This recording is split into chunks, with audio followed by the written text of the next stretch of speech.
Subscribe कीजिए शान रजा channel को और बेल आइकन को प्रेस कीजिए जिससे आपको हमारी न्यू वीडियो की नोटिफिकेशन मिलती रहेगी।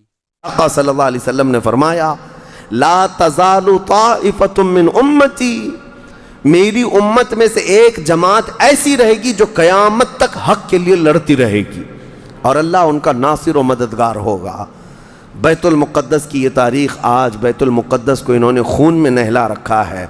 यहूदियों का ज़बरदस्ती इस पर कब्ज़ा है। अब ये चाहते क्या हैं, ये भी मैं आपको बता दूं। ये चाहते हैं कि ये मस्जिद अक्सा जो तामीर हुई, यह हज़रत उमर के हुक्म से हुई। फिर उमवी खिलफ़ा जब आए, खलीफा वलीद बिन अब्दुल मलिक, उसने पूरी मस्जिद बनवाई। और ये जो पीला गुंबद आप देखते हैं, कुब्बतुस सखरा, जो मस्जिद अक्सा से जिसको मशहूर किया गया है, ये कुब्बतुस सखरा है, डोम ऑफ रॉक जिसको कहते हैं। ये असल उससे लगी हुई है बैतुल मुक़द्दस की मस्जिद पुरानी, उसको शो नहीं करते। उसको ये घिरा करके, उसको पूरा ज़मीन बोस करके थर्ड टेम्पल बनाने का प्लान है। इनको ये चाहिए कि हज़रत दाऊद अलैहिस्सलाम के ज़माने में जो काम शुरू हुआ था, सुलेमान अलैहिस्सलाम ने जो मंदिर बनाया था, जो टेम्पल बनाया था, हम उसको इसी जगह तामीर करेंगे। तो बैतुल मुक़द्दस मस्जिद अक्सा की दीवार से दीवार इन्हें गिराना है। इसके लिए ये क्या क्या साजिशें करते रहे, खुदाई करते रहे कि यहाँ पुराना ख़जाना है, फ़लाँ चीज़ें हैं, सबूत निकालना है। कितना दीवारों को हिलाने के लिए आर्टिफिशियल ज़लज़ले लाए गए, मसनूई तौर पर ये ज़मीन अर्थक्वेक लाए गए कि मस्जिद अक्सा गिर जाए। लेकिन अल्लाह की मर्ज़ी जब तक चाहे। अब अगर हालात ऐसी हैं तो ये मस्जिद अक्सा को गिरा करके वहाँ पर एक थर्ड टेम्पल बनाएंगे, जिसका पूरा आर्किटेक्ट डिज़ाइन भी इन्होंने ज़ाहिर कर दिया है, नशर कर दिया है। कॉइन भी एक जारी कर दिया है जिसको ले करके बैतुल उनके थर्ड टेम्पल के अंदर जाएगा, आएगा।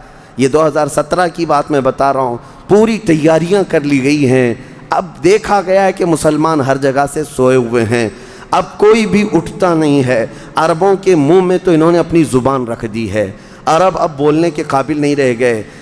और बगल के जो देश लड़े थे पहले, मिस्र, सीरिया, जॉर्डन, आज उनकी हालत क्या है? वो ख़ुद खाना जंगी में मुब्तला हैं, आपस की लड़ाइयों में मसरूफ़ हैं। इज़राइल की गुंडागर्दी और दादागिरी इस हद तक बढ़ गई है कि उसे आसपास किसी का खौफ नहीं। हाँ, अगर कुछ बोलता है तो कभी तुर्की बोलता है। हाँ, उसको अपने इस मुल्क के लिए सबसे बड़ा ख़तरा महसूस होता है तो ईरान है। ईरान को उसने सऊदी से ऐसा लड़ा करके रखा है कि वो आपस में जंगें करते रहें। इसीलिए अभी ईरान और सऊदी का पीस मुआहिदा हुआ, एग्रीमेंट हुआ, तो सबसे पहले नींद हराम हो रही है इज़राइल की कि ये अगर दोस्त हो गए तो मेरा क्या होगा, मेरी हिफाजत क्या होगी।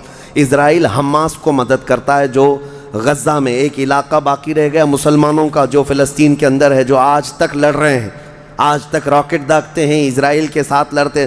20,000 की तादाद है वो बेचारों की, 20,000 की तादाद है। अब ये तारीख़ इस तरह से बताई जाती है, न्यूज़ इस तरह की है, उसे हमास को इज़राइल मदद करता है, फला मदद करता है, जो भी मदद करता हो, हमें उससे वो नहीं। लेकिन एक हक जमाअत क़यामत तक हक पर कायम रहेगी और बैतुल मुक़द्दस के लिए लड़ती रहेगी। फिर वो दिन आएगा जब मेरे आका सल्लल्लाहु ताला अलैहि वसल्लम की हदीस पाक है, खुरासान से एक जमात निकलेगी, खुरासान से एक जमात निकलेगी। खुरासान पहले के दौर में रशिया का कुछ हिस्सा, अफ़गानिस्तान का कुछ हिस्सा, ईरान का कुछ हिस्सा, एक पूरा बड़ा नक्शा है। इसको पुराना खुरासान आप देखेंगे।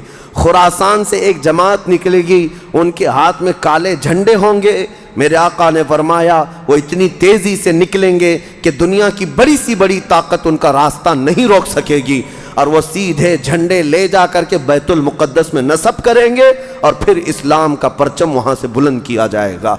ये क़यामत के करीब होना है। अब मैं इस बात पर अपनी गुफ्तगू ख़त्म करता हूँ। दुआएं तो हैं कि अल्लाह ताला बैतुल मुक़द्दस को आज़ाद करे, लेकिन यहूदी जितने दिन नाचते रहेंगे, दंदनाते रहेंगे, एक दिन आना है दुनिया ऊपर से नीचे हो जाए, नीचे से ऊपर हो जाए, मगर मेरे मुस्तफ़ा का फरमान होकर रहेगा इंशाअल्लाह, और गलबा इस्लाम आकर रहेगा।